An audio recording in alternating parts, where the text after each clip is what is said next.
चंदनगढ़ के राजा मानसिंह अपने दरबार में अपनी पत्नी पद्मावती के साथ दरबार में बैठे हैं। दरबार लगा हुआ है। तभी गांव का ही एक नौजवान जिसका नाम पवन है, वो बहुत अच्छा गायक है। उसे दरबार में आते देख राजा मानसिंह पवन से कहते हैं, आओ आओ पवन, बताओ कैसे आना हुआ। अरे, अब आ ही गए हो तो कुछ अच्छा सुना दो जिससे मन एकदम खुश हो जाए। हाँ हाँ पवन, सुनाओ सुनाओ। जब महाराज जी कह रहे हैं तो कुछ सुनाओ, कुछ अच्छा।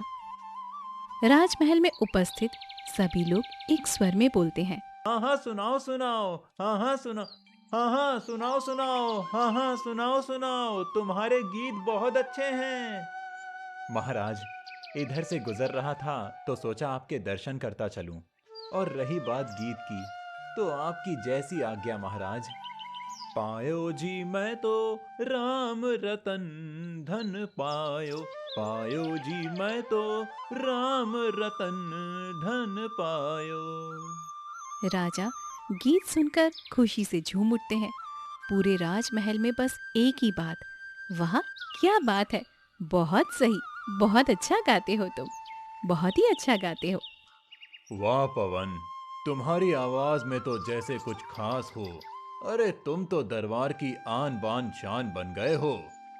इतना कहते ही राजा अपने गले से एक सोने की चेन निकालकर पवन को देते हुए बोलते हैं, अरे अरे पवन, तुम्हारे गीतों में दिल को छू लेने की ताकत है। हम बहुत खुश हैं कि तुम हमारे महल में हो।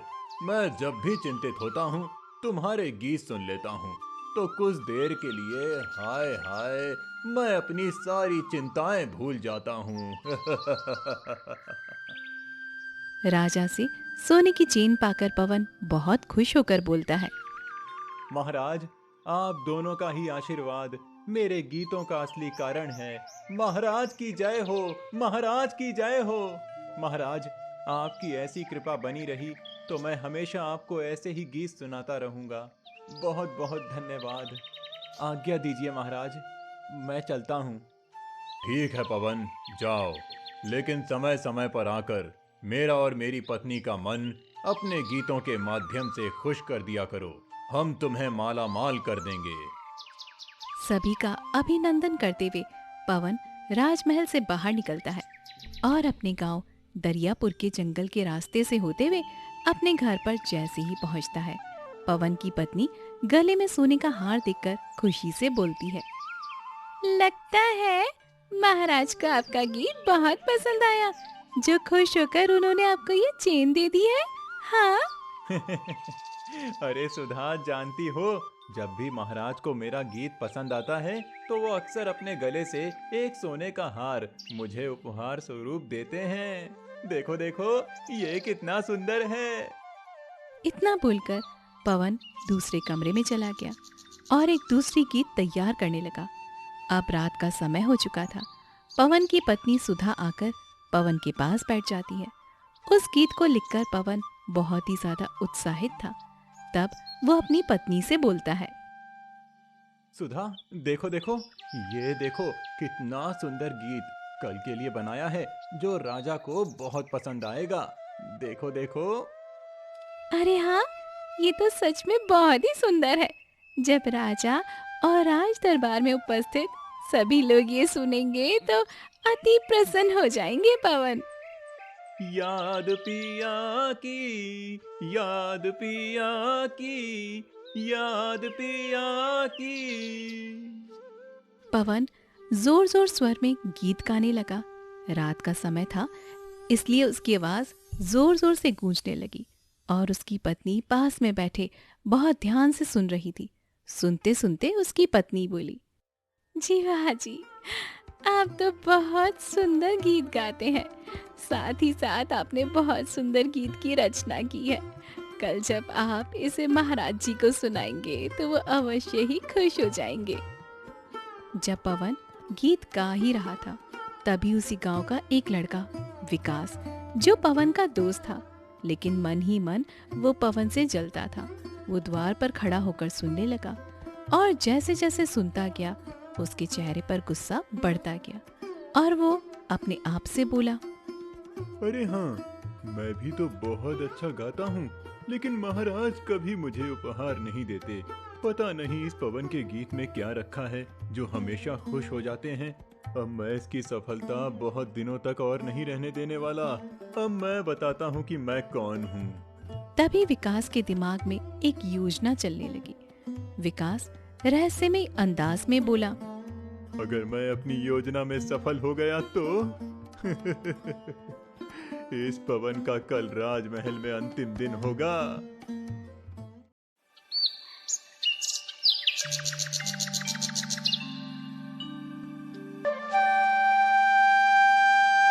अगले दिन राजा मानसिंह अपनी पत्नी पद्मावती के साथ राजमहल में बैठे हुए हैं। दरबार लगा हुआ है।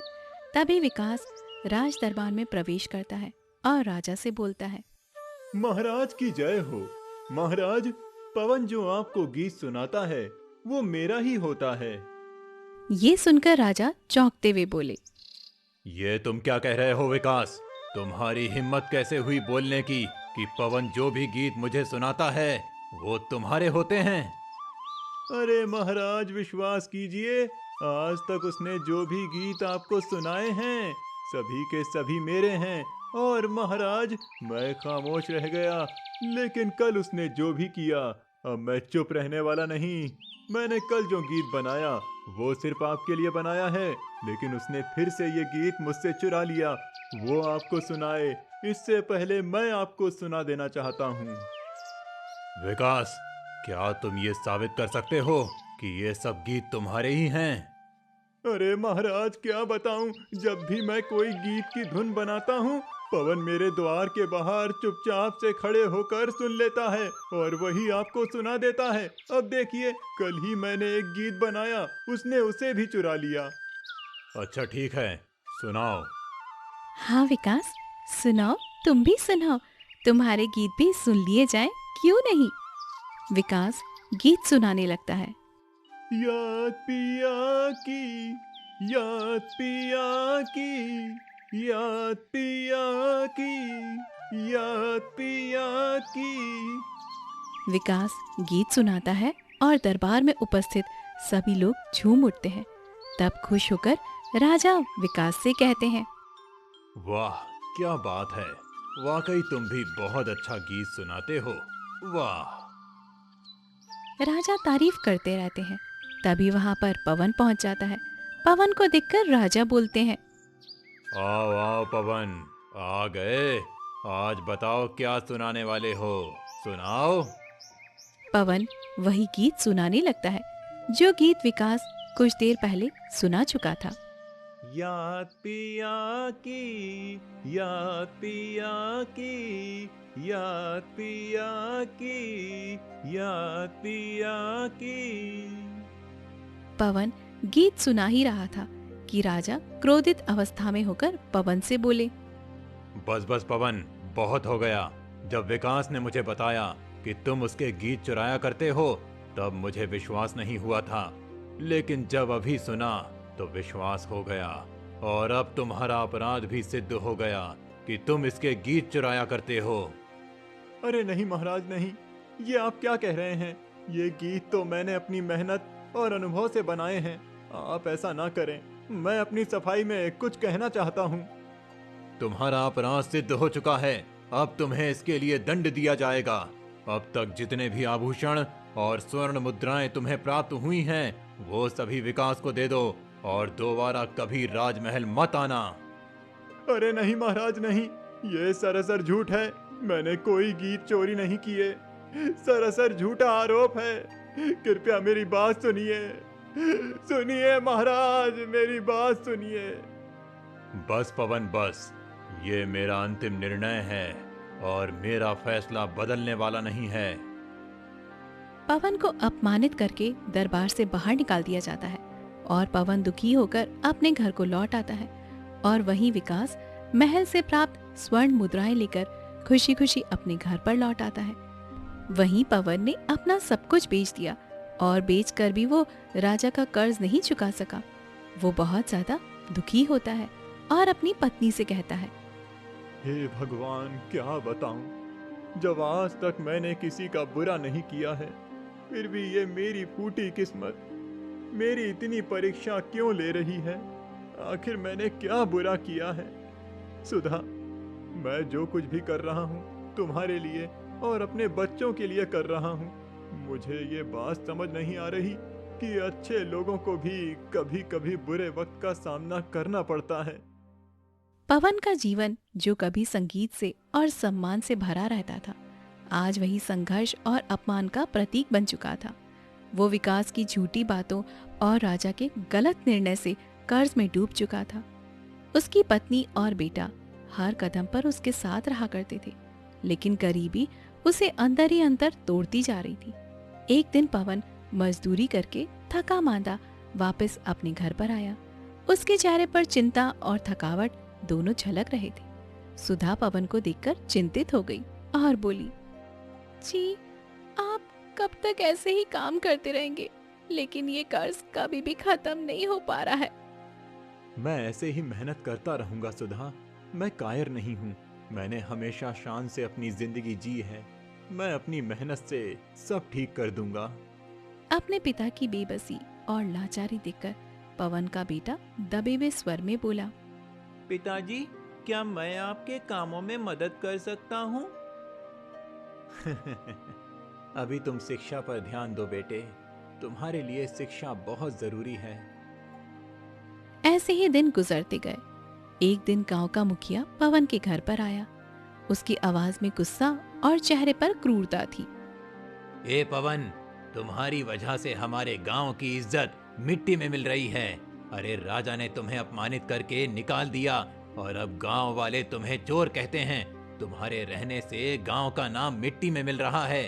सुनो, हमारे गांव में कोई चोर नहीं रहेगा। इतना सुनकर पवन एकदम हड़बड़ा जाता है और डरे हुए आवाज में बोलता है, मुखिया जी, मैंने कोई चोरी नहीं की है। हाँ, मानता हूँ कि मेरे पास अपनी बेगुनाही साबित करने के लिए कोई सबूत नहीं है, लेकिन मेरा ज़मीर बोल रहा है कि मैंने कोई चोरी नहीं की है। अरे भैया, जमीर से कुछ नहीं होता। या तो गांव छोड़ दो या अपनी बची इज्जत भी न्योछावर कर दो। पवन कुछ नहीं बोला। उसके चेहरे पर डर था। वो चुपचाप मुखिया की बात सुनता रहा। गांव में हर कदम पर मजाक बना हुआ था। लोग जब भी उसे देखते उसे चोर कहकर चिढ़ाते और आपस में हंसते रहते। एक दिन गांव की रमा ताई पवन के घर आती है और पवन को देखकर गुस्से में बोली, क्यों रे पवन, तुझे शर्म नहीं आई? तू गांव छोड़कर क्यों नहीं चला जाता? अपने साथ साथ हमारी भी इज्जत खराब करवा रहे हो। तुम्हारी वजह से लोग हम सभी को चोर कहते हैं। तभी बगल में खड़ी पवन की पत्नी सुधा गुस्से में बोली, रमा ताई, जो व्यक्ति निर्दोष है उसे दोषी क्यों ठहरा रही है? क्या गांव के लोग सच्चाई नहीं जानते? सच्चाई? अगर सच्चाई थी तो राजा ने तुम्हारे पति का क्यों निकाला? हम लोगों को और शर्मिंदा मत करो, चली जाओ यहाँ से। इतना बोलकर रमा ताई वहां से चली जाती है, लेकिन उनके द्वार पर कही बात पवन के दिल पर कांटे की तरह चुभ रही थी। इतना अपमान देखकर और सुनकर पवन ने गांव छोड़ने का फैसला किया। तब उसने सुधा और सत्यम से कहा, अब से ये गांव हमारा नहीं रहा। अब हमें कहीं और जाकर रहना चाहिए और एक नई शुरुआत करनी चाहिए। वो अगले ही दिन अपनी पत्नी और बच्चे के साथ एक जंगल में जाकर रहने लगा और एक झोपड़ी का निर्माण किया। अब पवन मजदूरी करता था और अपने परिवार के साथ गुजारा करने लगा, लेकिन मेहनत और सुविधाओं की कमी की वजह से पवन की तबीयत बिगड़ने लगी। पवन अब पहले से बहुत ज्यादा कमजोर और बीमार जैसा दिखने लगा था। ये सब कुछ देखकर उसकी पत्नी पवन से कहती है, पवन, तुम्हारी तबीयत बहुत बिगड़ती जा रही है। अब तुम्हें आराम की जरूरत है। तुम कुछ दिन आराम क्यों नहीं कर लेते जी? अरे सुधा, अगर मैंने कुछ दिन आराम कर ली तो हमारे पास खाने के लिए कुछ भी नहीं होगा। अरे मुझे काम करना ही होगा। सत्यम अपने पिता की हालत और घर की स्थिति देखकर अपनी माँ से बोला। माँ, क्या हम कुछ और नहीं कर सकते? पिताजी को ऐसे दर्द में देखना मुझसे बर्दाश्त नहीं हो रहा है। एक दिन पवन की तबीयत और ज्यादा बिगड़ने लगी। वो अपने पुत्र को बुलाकर अपने पुत्र से कहता है। बेटा, बेटा, मैंने अपनी पूरी जिंदगी में मेहनत से काम किया, लेकिन मुझे झूठे आरोपों में अपमानित किया गया। अब तुम्हारी जिम्मेदारी है, तुम मेरी सच्चाई साबित करो, मेरा नाम फिर से ऊंचा करो और मेरा कर्ज चुकाओ। सत्यम की आंखों में आंसू थे। रोते हुए अपने पिता से वो बोला। हाँ पिताजी, मैं आपके अपमानों का बदला लूंगा और आपकी खोई हुई इज्जत को वापस लाऊंगा। हाँ बेटा, मुझे तुम पर पूरा भरोसा है। कुछ दिनों के बाद पवन की तबीयत इतनी ज्यादा बिगड़ गई कि वो दुनिया छोड़कर चला गया। अब उसकी पत्नी सुधा और बेटा सत्यम पूरी तरह से टूट चुके थे। पवन की मृत्यु की खबर पूरे गांव में फैल चुकी थी। कुछ लोगों ने सहानुभूति दिखाई तो कुछ लोगों ने बोला कि सही हुआ, जो जैसा करता है उसे वैसा ही भरना पड़ता है। कुछ दिनों के बाद सुधा अपने पुत्र सत्यम से बोली। बेटा, तुम्हारे पिता का सपना अधूरा रह गया। तुम अपने पिता का नाम रोशन करोगे ना, और उनकी सच्चाई को दुनिया के सामने लेकर आओगे ना? बोलो बेटा। हाँ माँ, ये काम अवश्य करूंगा। एक बेटे का ये फर्ज होता है कि अपने पिता की बेगुनाही को दुनिया के सामने ले आए।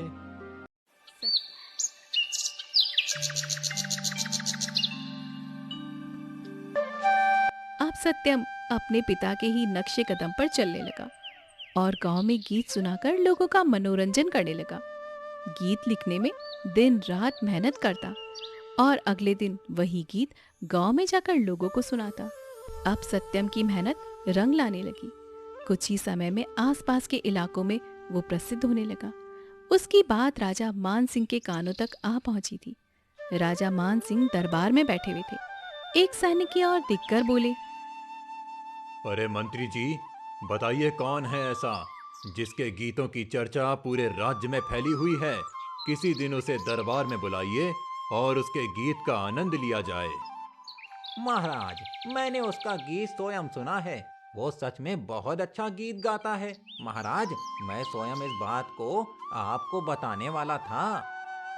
अरे मंत्री जी, आपको तो पता ही है, हम शुरुआत से ही कला के कितने प्रेमी रहे हैं और हम कलाकारों का कितना सम्मान और आदर करते हैं। जाइए, सत्यम को सम्मान सहित राजमहल में लेकर आइए।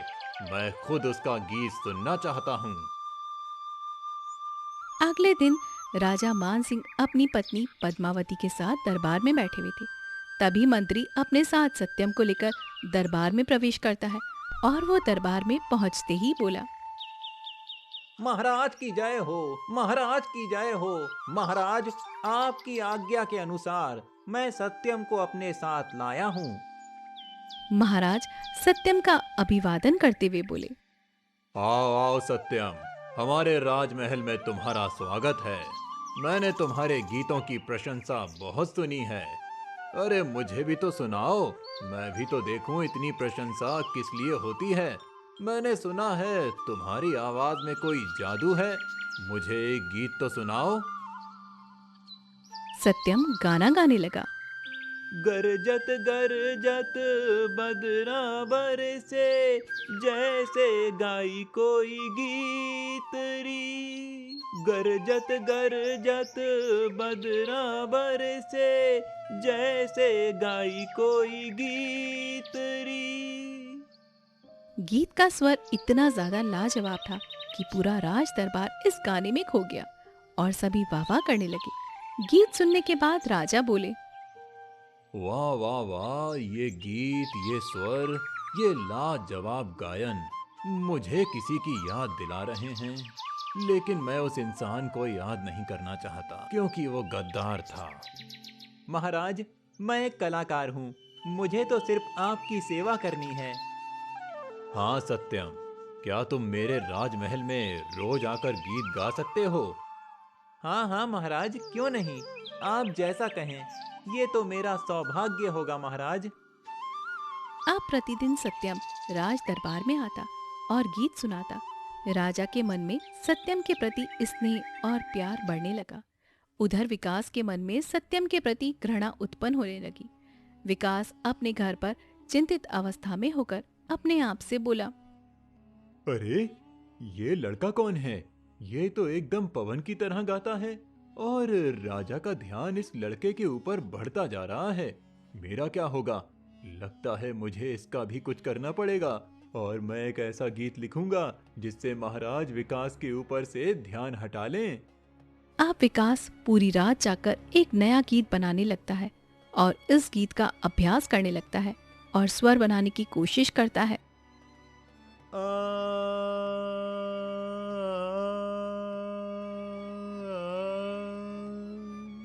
वाह वाह, बहुत अच्छे से तैयार हो गया है। अब कल राजा एकदम खुश हो जाएंगे। अगले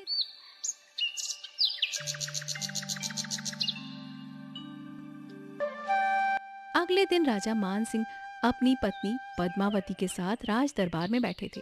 वहां पर सत्यम पहले से ही उपस्थित था। तभी वहां पर विकास पहुंचता है। विकास को देखकर राजा मान सिंह विकास से कहते हैं, अरे विकास, तुमने बहुत दिनों से अपना लिखा हुआ कोई गीत नहीं सुनाया। आज सुनाओ कोई गीत। इतना सुनते ही विकास खुश हो जाता है और बिना किसी स्वर के एक गीत गाने लगता है। रिमझिम बरसे बदरा, जैसे गाई कोई गीत रे। रिमझिम बरसे बदरा, जैसे गाई कोई गीत रे। जैसे ही गीत समाप्त होता है, राजा मान सिंह का चेहरा क्रोध से एकदम लाल हो जाता है और वो गुस्से में बोले, बस विकास बस, क्या तुम इतने गिर चुके हो? तुम्हें क्या लगा कि मैं पहचान नहीं पाऊंगा? अभी कुछ देर पहले जो गीत सत्यम ने सुनाया था, वही के वही तुम भी सुना रहे हो। अरे अरे, नहीं महाराज नहीं, ये गीत तो मैंने कल रात लिखा था। हो सकता है ये गीत सत्यम ने चुराया हो। झूठ मत बोलो विकास, अगर ये गीत तुमने कल रात में ही लिखा तो तुमसे पहले ये सत्यम कैसे सुना सकता है? अब जब मेरी नजरों में सत्यम का मान सम्मान बढ़ रहा है तो तुम सत्यम से जलन करने लगे और मेरी नजरों में बने रहने के लिए सत्यम पर झूठा आरोप लगा रहे हो। नहीं महाराज नहीं, मैंने सत्यम का कोई गीत चोरी नहीं किया। महाराज, मैंने कल पूरी रात जागकर आपके लिए ये गीत बनाया है महाराज। तभी सत्यम चमत्कारी अंदाज में राजा से बोला, महाराज, ये सही कह रहा है, ये गीत इसी ने लिखा है। ये क्या कह रहे हो सत्यम? जब ये गीत विकास ने लिखा है तो ये तुम्हें पहले से कैसे प्राप्त हुआ? और विकास के आने से पहले तुमने मुझे ये गीत कैसे सुना दिया? और फिर तुमने ये क्यों कहा था कि विकास ने मेरे गीत चुराए हैं? महाराज, मैं आज आपको एक बात बताना चाहता हूँ। जब मैंने सर्वप्रथम आपको एक गीत सुनाया, तब आपने कहा था कि मुझे तुम्हारे गीत सुनकर किसी की याद आ रही है। बताऊं वो कौन है? वो हैं पवन, महान गायक पवन, मेरे पिताजी, जिसे आपने वर्षों पहले झूठे आरोप में महल से निकलवा दिया था। मेरे पिता ने वो गीत लिखा था जिसे विकास ने चुराया और मेरे पिताजी से पहले आपको सुना दिया। क्या तुम पवन के पुत्र हो? मैंने तो उसे गद्दार समझकर दंडित कर दिया था, जिसकी वजह से उसकी मृत्यु भी हो गई। महाराज, मेरे पिता निर्दोष थे। उनके ऊपर विकास झूठा आरोप लगवाकर उन्हें दंडित करवाया था और आपने अपने द्वारा दिया हुआ सारा उपहार वापस ले लिया था। आपके द्वारा दिया हुआ मान सम्मान उपहार मेरे पिता के लिए बोझ बन गया और उसी बोझ को मेरे पिता पूरी जिंदगी ढोते रहे। मेरे पिताजी को तो मालूम था कि वो गीत मेरे पिताजी ने ही लिखा था, लेकिन वो आज तक ये नहीं समझ पाए कि वो गीत विकास को कैसे मिल गया। और ये बात मुझे कुछ दिन पहले ही पता लगी। विकास के ही पड़ोसी शिवम ने मुझे बताया कि मेरे पिताजी नए गीत को लिखकर उसका अभ्यास कर रहे थे। तब उसने विकास को मेरे द्वार पर खड़े हुए देखा था और उसी प्रकार जैसे आज मैंने विकास का लिखा हुआ गीत महल में उसके पहुंचने से पहले आपको गाकर सुना चुका हूँ। उसी प्रकार मेरे पिताजी द्वारा लिखा गया गीत विकास ने चुराकर मेरे पिताजी के यहाँ पहुँचने से पहले आपको सुना दिया था और आपके दिल में मेरे पिता के प्रति नफरत पैदा हो गई।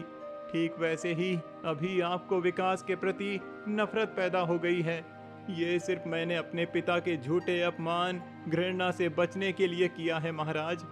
आपके गलत फैसले की वजह से मेरे पिताजी को लोग नफरत घृणा और चोर की नज़र से देखते थे। महाराज, आपके गलत फैसले ने मुझे बचपन में ही मेरे पिता से दूर कर दिया था महाराज। इतना बोल के सत्यम की आंखों में आंसू आ गए। महाराज। बस विकास बस, एक और शब्द नहीं। तुम्हारा अपराध अक्षमय है। मैं तुम्हें इस अपराध के लिए कभी माफ नहीं करूंगा। सैनिकों, विकास को कारागार में डाल दिया जाए। राजा इतना कह ही रहे थे कि सैनिक विकास को कारागार में डाल देते हैं। सत्यम बेटा, मैं तुम्हारी माताजी से मिलना चाहता हूँ। सत्यम राजा को जंगल में बनी कुटिया की तरफ लेकर चल देता है, जहाँ उसकी माँ रहती थी। माँ को देखकर राजा विनम्र होकर बोले, मुझे माफ कर दीजिए, मुझसे बहुत बड़ी गलती हो गई। महाराज, मेरी पीड़ा इतनी ज्यादा बढ़ गई थी कि मैं माफ करना भूल गई थी, लेकिन आज सत्यम बेटे ने मेरे पति की बेगुनाही साबित कर दी है। मैं आपको माफ कर देती हूँ राजा। मैं अपने राज्य में पवन का नाम अमर करूंगा। पवन के नाम से एक स्मारक पार्क बनाया जाएगा। राजा स्वयं सुधा और सत्यम को गांव की तरफ लेकर चल दिए। राजा सभी गांव वालों के सामने अपने दिए हुए गलत निर्णय के लिए माफी मांगते हैं और उन्हें सम्मान पूर्वक गांव में रहने के लिए एक बड़ा सा महल बनवा कर देते हैं और अपनी पुत्री के साथ सत्यम का विवाह संपन्न करवा देते हैं।